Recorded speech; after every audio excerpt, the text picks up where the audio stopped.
Hello and welcome to Soda PDF. In this video, we're excited to introduce to you a powerful feature that will streamline your document management, the Merge feature. To merge multiple file types into one convenient PDF file, follow these simple steps. First, head to the Create and Convert module. Now click on Merge to open the Merge Files window. Click on the plus icon and choose Add Files to select the files you want to combine. You can add individual files or entire folders.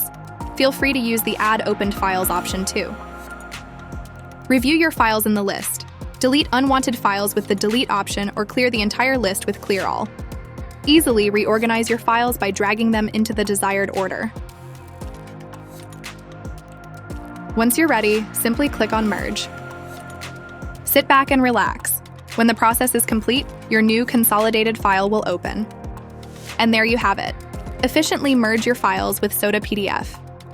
Experience the simplicity and power of our Merge feature today. Visit our website to download Soda PDF and try it out for yourself.